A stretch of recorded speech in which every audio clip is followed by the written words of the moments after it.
सखियाँ, लक्ष्मी जी जगन्नाथ जी को छोड़कर कहाँ जा रही हैं? जानने के लिए सुनिए ये कथा। एक बार लक्ष्मी जी जगन्नाथ पुरी में भ्रमण कर रही थी।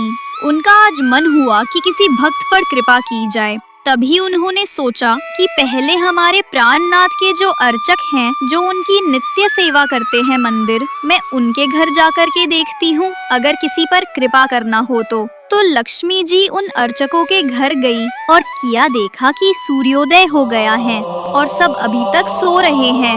घर में कोई स्वच्छता नहीं है, सारे सामान बिखरे पड़े हैं, रात का भोजन सब खाया हुआ है।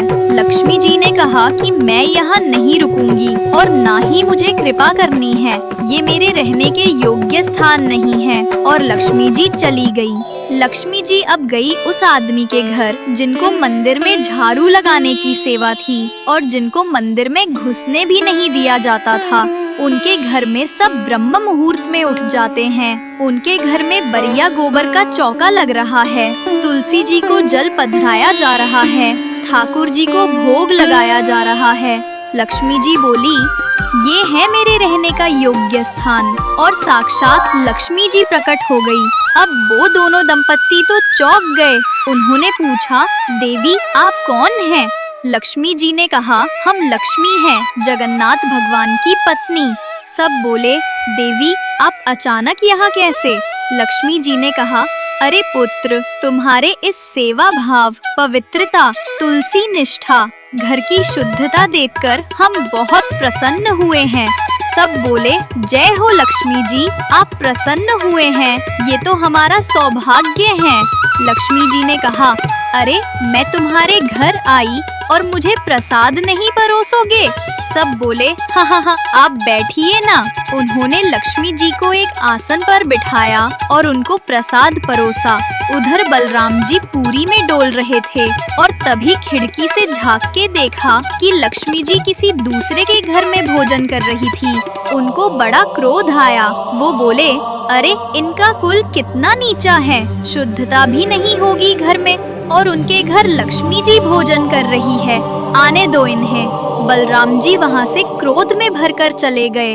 उधर लक्ष्मी जी ने भी कहा, अभी तो हम जा रहे हैं, हम फिर से आएंगे, ठीक है? और लक्ष्मी जी चली गई। जैसे ही बैकुंठ में कदम रखा तो क्या देखा, बलराम जी रूठ के बैठे हैं और जगन्नाथ जी और सुभद्रा जी उन्हें मना रहे हैं। बलराम जी हल्की आवाज में बोल रहे हैं, अरे आचार विचार सब भूल गए हैं सब लोग, शुद्धता पवित्रता का कोई ध्यान नहीं है, परमात्मा होते हुए भी बुद्धि भ्रष्ट हो गई है सबकी, इत्यादि इत्यादि। लक्ष्मी जी आई और बोली, आप सब प्रसाद पाने बैठो, मैं आपके लिए प्रसाद लाती हूँ। जगन्नाथ जी और सुभद्रा जी तो बैठ गए, पर बलराम जी अकर कर उसी जगह बैठे रहे। जगन्नाथ जी ने बुलाया उनको, भैया आइए प्रसाद पाएंगे। बलराम जी ने कहा, लक्ष्मी के हाथ का बना नहीं पाऊंगा मैं, आचार विचार सब भूल गई हैं।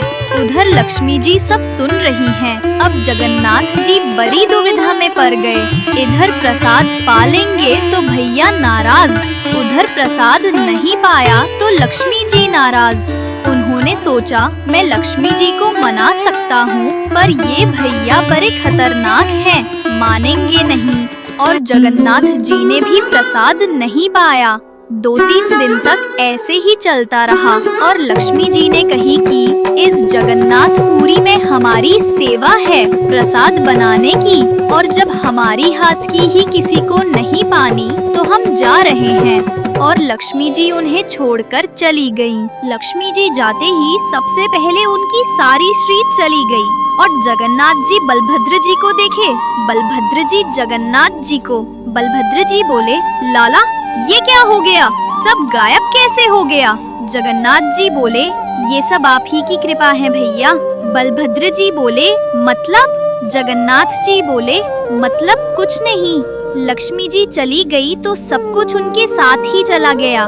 बलराम जी बोले, ठीक है कोई बात नहीं, वो क्या सोचती हैं, उसके बिना हमारा नहीं चलेगा क्या? चल लाला कुछ भोजन बनाते हैं, 2 दिन से कुछ खाया नहीं है। जैसे ही रसोई में गए तो देखा कि सामग्री सब गायब।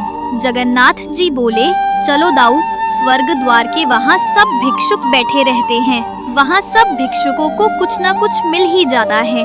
और दोनों छोटे बालकों का रूप बना के बैठ गए स्वर्ग द्वार के पास और टेर लगा रहे हैं, जय जगन्नाथ, जय जगन्नाथ, कुछ दे दे बेटा, तेरा भला होगा।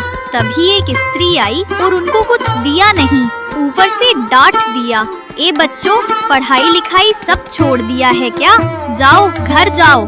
उसके बाद एक संत आए और उनको कुछ मुरी दिए, लो बच्चों मुरी खाओ, भूखे होगे तुम लोग। बलराम जी बोले, लाला एक वक्त की व्यवस्था तो हो गई।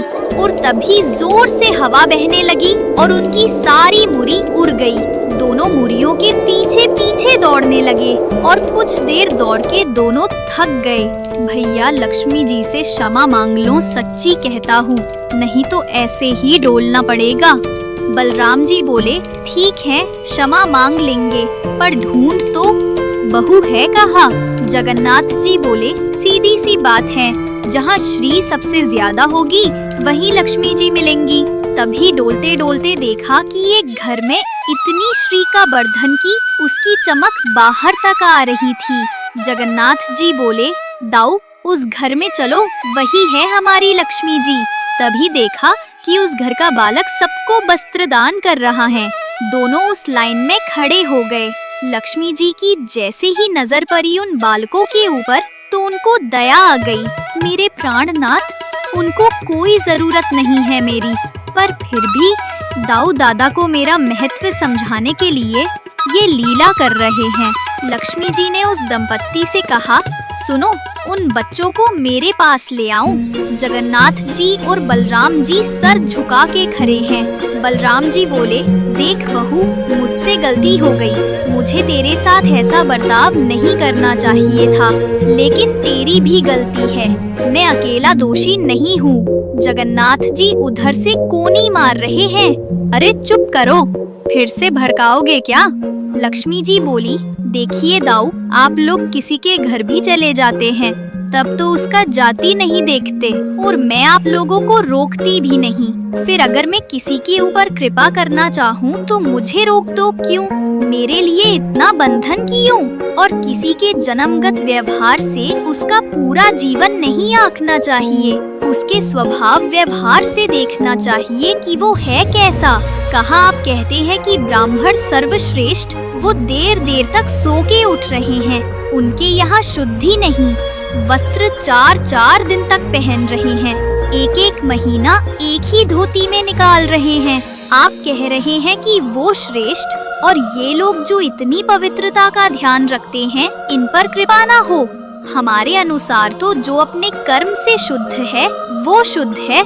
बलराम जी और ठाकुर जी दोनों मान गए, जैसी आपकी इच्छा। बोले, नहीं, आज के बाद हम आपसे एक नियम चाहते हैं। क्या बोले?